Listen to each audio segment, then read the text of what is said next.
This is the Mistress Carrie Situation Report for March 7th, 2024. Your daily entertainment headlines, industry info, and everything rock.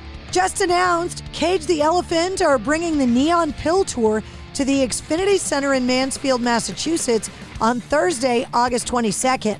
Tickets go on sale to the general public this Friday, March 8th. And also just announced, Prevail and Halestorm are headed to the Leaderbank Pavilion in Boston on July 16th.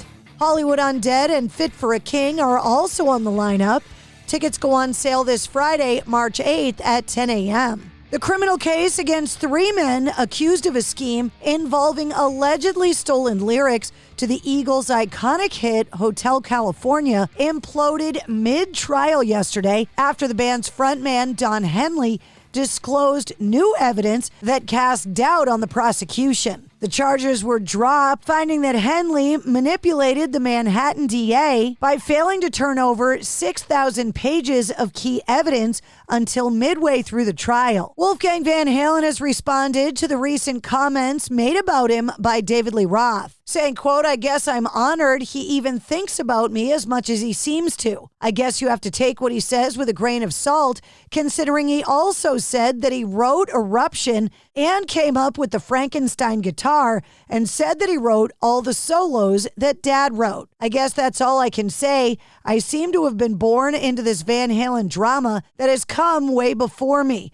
And I guess now that Dad isn't here to be a target, I guess he wants the next best thing." He concluded, "The people who hate me are going to continue to hate me, and I'm just going to be over here doing my thing." Billy Idol is set to commemorate the 40th anniversary of his sophomore album, Rebel Yell, with a deluxe expanded edition set to arrive on April 26th. The new reissue will feature several previously unreleased songs and demos, including the Idol original Best Way Out of Here, a cover of Rose Royce's Love Don't Live Here Anymore, and a poolside remix of the top 5 hit Eyes Without a Face. Love Don't Live Here Anymore will be available to stream starting tomorrow. John Carpenter has announced his new album, Love Themes 4 Noir, a non-soundtrack release arriving on May 3rd.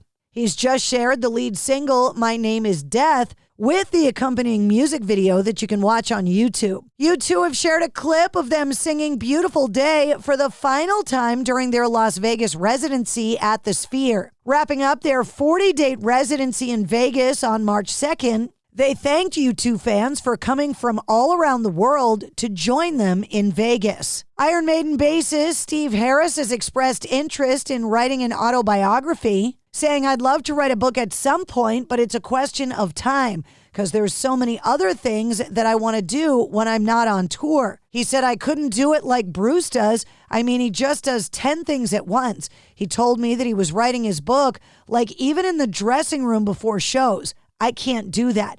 I need to sort of set it out and do it really more methodical than that. So I think it would take me quite a bit of time to do it, but yeah, I would like to do one. CKY announced they're hitting the road for the New Reason to Dream tour, celebrating 25 years of CKY. Crowbot and X-Cops will be opening up the tour, which wraps up on May 26th at Hampton Beach in New Hampshire at Wally's. Tickets for the tour go on sale tomorrow morning at 10 a.m. A new 2-part documentary about Steve Martin is set to debut on Apple TV this month. The streaming service has shared the first trailer for Steve, a documentary in 2 pieces which examines Steve Martin's trailblazing rise in the comedy world, his decades as a Hollywood leading man, and his late career transformation as a bluegrass musician and Only Murders in the Building co-star. The 2-part documentary debuts on March 29. Lamb of God guitarist Mark Morton has announced a brand new book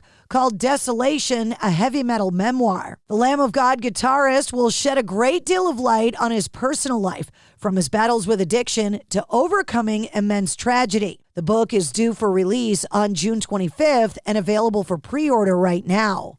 Legal representatives for Linkin Park have filed a motion to have a copyright dispute filed against them by their ex-bassist Kyle Christianer dismissed.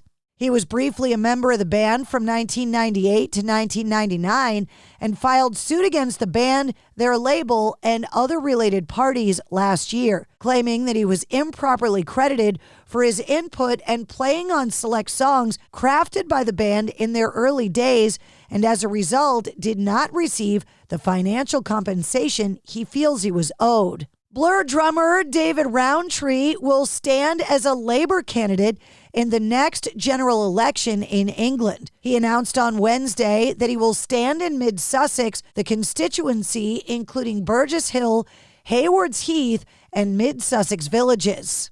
Saying in a statement, "I'm delighted to have the opportunity to become the Labour's first Mid-Sussex MP. Residents have their best chance in a generation to make their vote count and return a Labour MP to Parliament."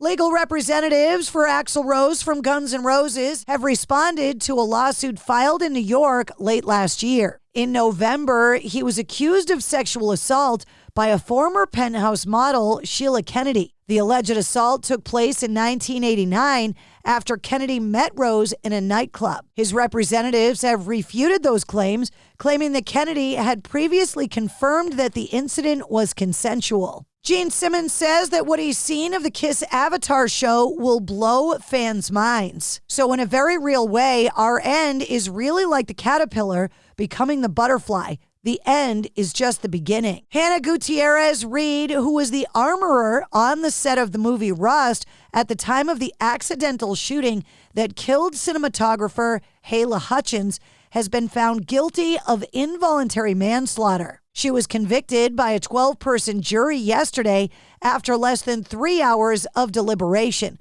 She now faces up to 18 months in prison for involuntary manslaughter, but in a split verdict, she was acquitted of separate charges of evidence tampering. And Brandon Boyd from Incubus is in the new video for Night Verse's song Glitching Prisms that you can check out online. And that's your sit rep. For more details on all of the stories, check the links in the show notes of this episode. And don't forget to like, follow, and subscribe to the Mistress Carrie Podcast.